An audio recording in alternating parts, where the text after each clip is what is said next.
Let's talk about quantum computing. 1981, particle physicist, quantum physicist Richard Feynman imagined a new type of computer that can simulate nature directly. To simulate nature directly, because nature is quantum. He called it a quantum computer. 40 years later, the industry has made a fundamental breakthrough. 40 years later, just last year, a fundamental breakthrough. It is now possible to make one logical qubit. One logical qubit. One logical qubit that's coherent, stable, and error-corrected. In the past, now that one logical qubit consists of, could be sometimes tens, sometimes hundreds of physical qubits, all working together. As you know, qubits, these particles are incredibly fragile. They could be unstable very easily. Any observation, any sampling of it, any environmental condition causes it to become decoherent.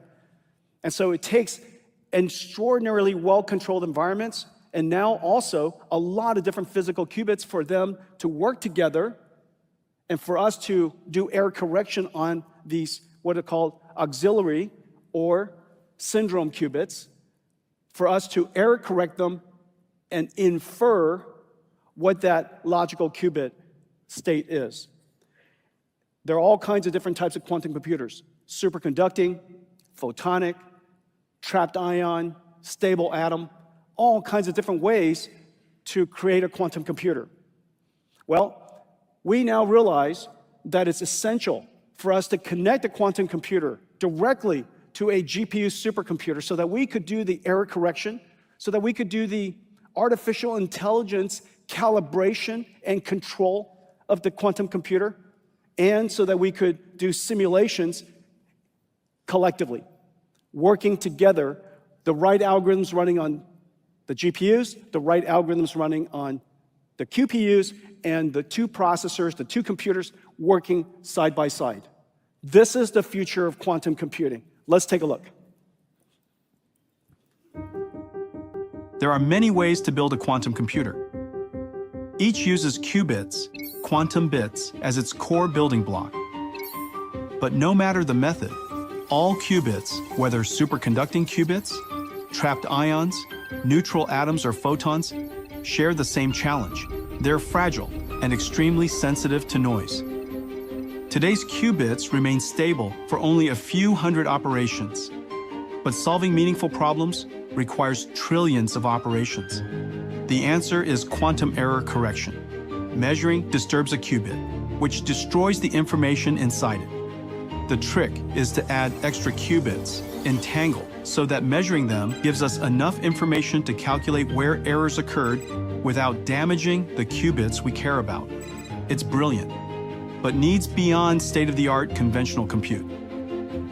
That's why we built NVIDIA, a new interconnect architecture that directly connects quantum processors with NVIDIA GPUs. Quantum error correction requires reading out information from qubits, calculating where errors occur, and sending data back to correct them.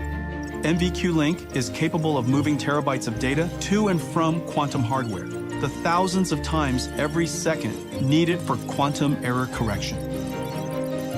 At its heart is CUDA-Q, our open platform for quantum GPU computing.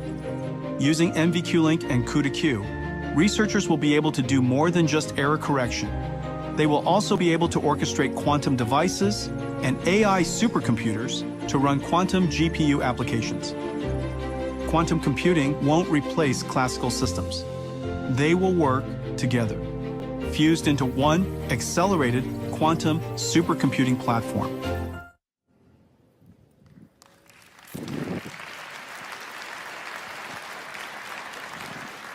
Wow, this is a really long stage.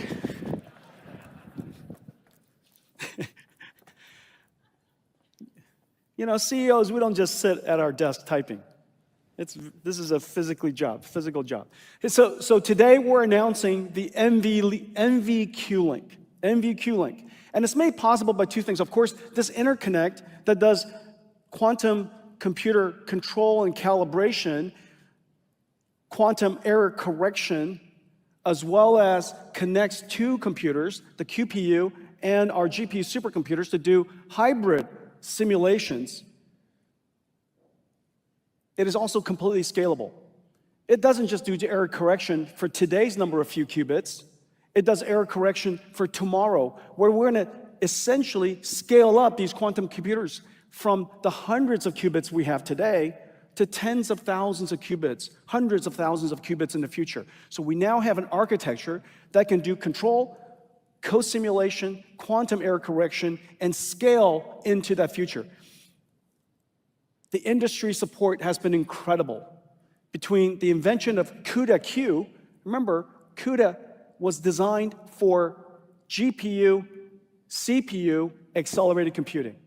Basically using both processors to use the right tool to do the right job. Now, CUDA-Q has been extended beyond CUDA so that we could support QPU and have the two processors, QPU and the GPU, work and have computation move back and forth within just a few microseconds.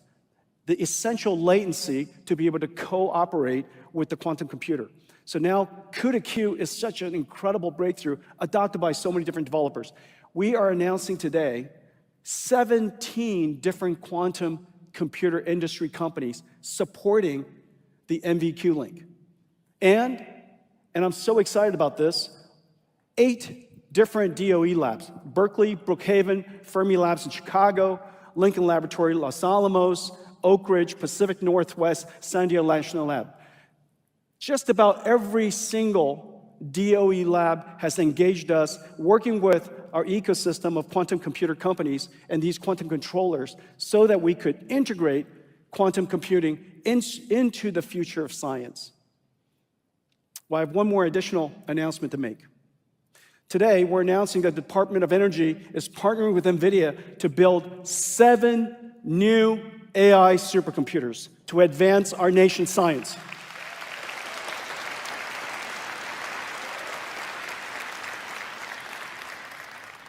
I have to have a shout out for Secretary Chris Wright. He has brought so much energy to the DOE, a surge of energy, a surge of passion to make sure that America leads science again. As I mentioned, computing is the fundamental instrument of science, and we are going through several platform shifts. On the one hand, we're going to accelerated computing. That's why every future supercomputer will be GPU-based supercomputer. We're going to AI, so that AI and principled solvers, principled simulation, principled physics simulation is not going to go away, but it could be augmented, enhanced, scaled, use surrogate models, AI models, working together. We also know that principled solvers, classical computing, could be enhanced to understand the state of nature using quantum computing. We also know that in the future, we have so much signal, so much data we have to sample from the world, remote sensing is more important than ever. And these laboratories are impossible to experiment at the scale and speed we need to unless they're robotic factories, robotic laboratories. So all of these different technologies are coming into science at exactly the same time.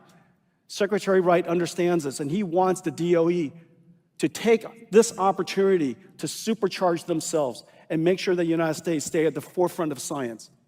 I want to thank all of you for that. Thank you.